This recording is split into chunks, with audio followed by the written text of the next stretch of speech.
We're going to be live here on K-ROG in just a few minutes with financial expert Bruce Porter from the Resource Center. We'll be here right after this.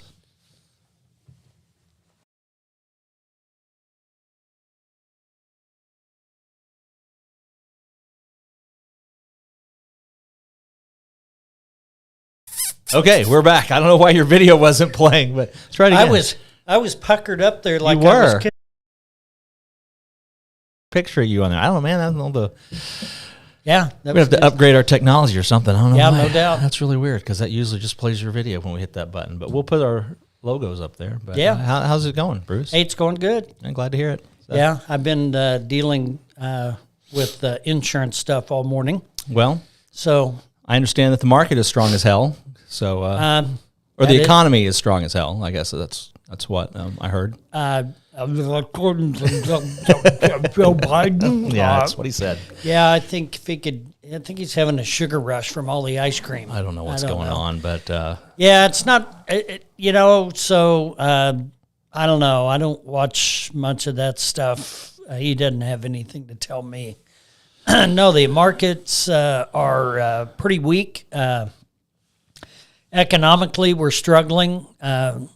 There's not enough smoke and mirrors to hide the fact that economically we're in trouble. So, it is what it is. So I think we should tighten our belts, buckle down, and prepare for a good winter wonderland that's getting ready to happen across our great United States. And then we'll wake up and it'll be spring, and hopefully we'll have things can turn around. A red Congress, both houses, if we're lucky. We're going to have the House. It's going to be a red House. Republicans are going to take the House. That's pretty for certain, and possibly the Senate. If that happens, they might be able to help us out. At least they can probably stop any more damage from being inflicted by the administration. Well, the first thing they need to do as a group is reach around, grab the back of their hair, and pull themselves out of their well, that's probably true. Their body. Hopefully, a lot of those people won't be there. Will be the goal. But if they'll unite, that'll be different. It's not like the Republicans have all the answers. That's true. They had a chance when Trump was there. They decided not to do anything. So, quite honestly, I don't want to be, I don't know, how can you talk about this stuff without going a wrong direction? Yeah, it's difficult. I mean, I don't want to be pessimistic, but, our politicians got to understand we're not stupid. We see what's going on. They, as a group, have put us over $30 trillion in debt. They, as a group, cannot balance a budget. Right. They, as a group, take money from lobbyists. Yep. They, as a group, spend it without any thought. They, as a group, give it away without any thought, and they don't take care of our people. So there's the facts. Yep. Right? That's right, yeah. So now we got people starving. We got people living in camp cities, and we got veterans that are struggling, but yet we're giving money to Afghanistan, and we're giving money to Pakistan, and we're giving money to all these places. Well, we're giving money to China. And that's what baffles me. But you have to understand how this works, and I'm just going to lay it out there for you. So we borrow money from China, billions and billions and billions of dollars, and then we run it through our appropriation budget process, and we vote as a Congress to give it back to China in humanitarian aid, and then the people that receive that humanitarian aid donate it back to, amongst others, the Clinton Foundation, and through the gift card process, act blue to Democrat elected representatives so that they will then turn around and start this process all over again. It's a huge money laundering scheme, the foreign aid thing. We borrow it, we give it back, and then that gets donated back. So again, without Jesus, we don't have any hope. Absolutely true.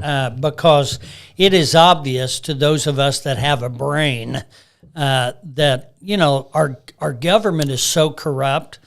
I'm not sure how to fix it. I'm at a loss. And, I used to think I kind of knew how to pay my bills and make a living and, love my family and take care of my family and things like that. But you know what? Anymore, it's tough on the best of us. It's just a huge it's shell a game. scam. It's a Ponzi scam.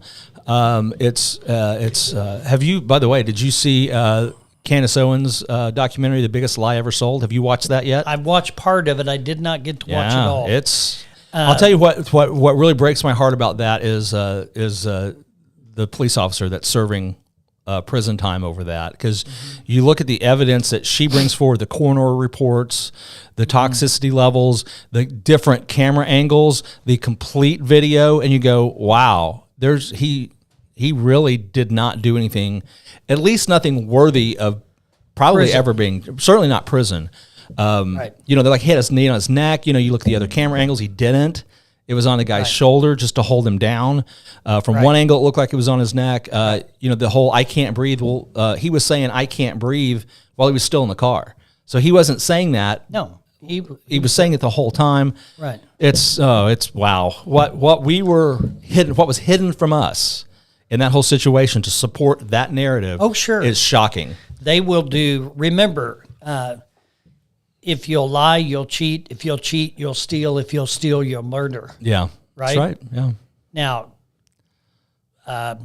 don't want to offend anybody, but since when? You know, if you're a Democrat, if you'll lie, you'll cheat. If you'll cheat, you'll steal. If you'll steal, you'll murder. And that goes for Republicans too. And so, well, yeah, I mean, it goes for all of us. But you know what? Our government's so corrupt. It's just disgusting. Every news station that you turn on, they're talking about stuff that is just nonsense. Yeah. There's no hard news. There's no reporting. There's only opinions from every talking head that's out there. And you know what? I'm so tired of hearing everybody else's opinion. You know, again, I don't want to be pessimistic, but we got to go to the polls. We got to vote. And, you know, I get discouraged. I think my vote doesn't count. Well, it does in some form. It does. You are showing your opposition to the current status or current government that we have by voting what your heart tells you to vote. Yeah. And you got to get out there and do it. If nothing else, to make yourself feel better that you at least contributed something. Well, ultimately, and again, it's discouraging because in Missouri, you know, it seems like our votes don't matter.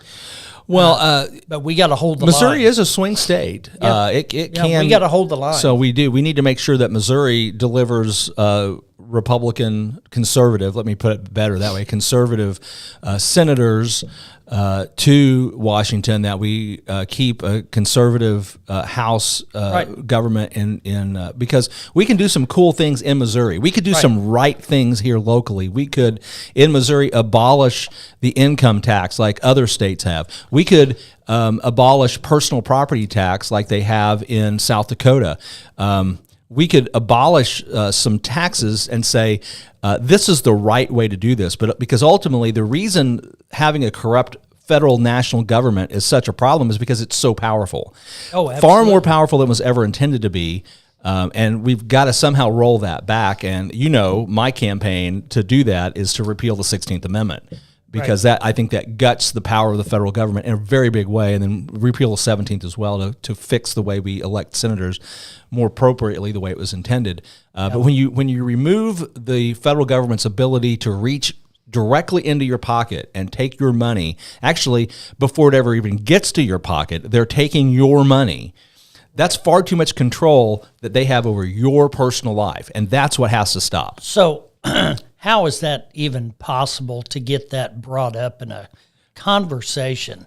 I mean, you're talking about repealing income tax. Yeah, it's exactly what I'm talking about. How is that even possible? Well, we've repealed amendments before. It's like voting for term limits. You think these idiots are going to vote for term limits on themselves? So what it requires is you can amend the Constitution of there's two different paths. One is the House and Senate in Washington have to, by 2/3, I think, vote to propose that amendment. Then it has to be ratified by 3/4 of the states. That, I agree, never going to happen. The other path is if 2/3 of the states will vote for a constitutional convention, then a constitutional convention will be convened, and that convention can then propose any amendments that it wants, including a full rewrite of the Constitution. So a lot of people are just like, "Ooh, that's really scary." But at some point, you've got to face that dragon and say, "We're so out of whack right now." That's what we have to do. So what we have to do is, in Missouri, we have to start the process of calling for a constitutional convention, get our state legislatures, which is Republican enough, conservative enough that they could do that. They should be able to get the votes to do that in Missouri. And now we're one. And we just need 30 some odd more, if that. I can't remember what, 2/3 of 50 states, to say we want a constitutional convention. We have the constitutional convention. We propose the amendment to repeal the 16th, possibly the 17th amendments, and then it has to be ratified by 3/4 of the states. We probably could get about half of them now, and then it's just a matter of time, because that process to ratify, it can be open for decades, and then eventually you get it, it's done, and it may not be in our lifetime, but it's important to at least start talking about it, because what people don't know is because we've had income tax now for 109 years, we all believe it's just the way it's supposed to be. We grew up with it. We've always lived with it. We don't know any other way.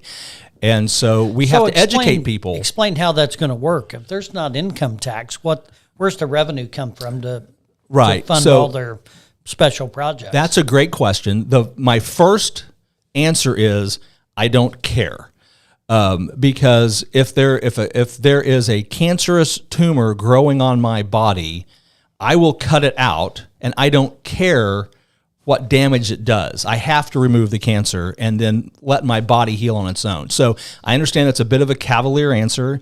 So the first answer is the federal government has to rethink its role and stop a lot of this nonsense. Now, to replace the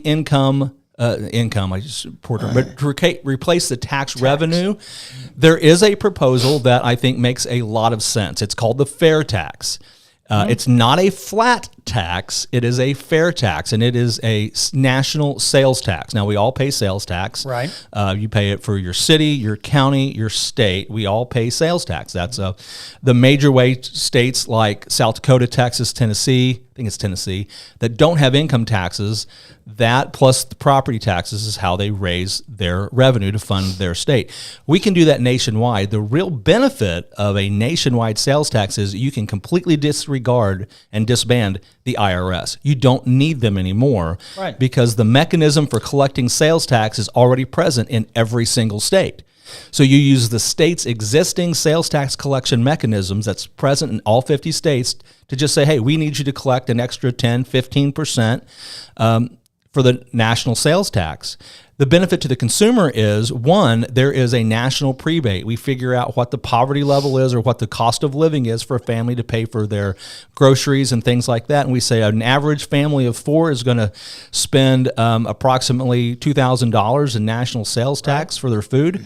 We're going to give you a check for that every year so that you get that money in advance, so that it's not a punishment to our lowest earning citizens.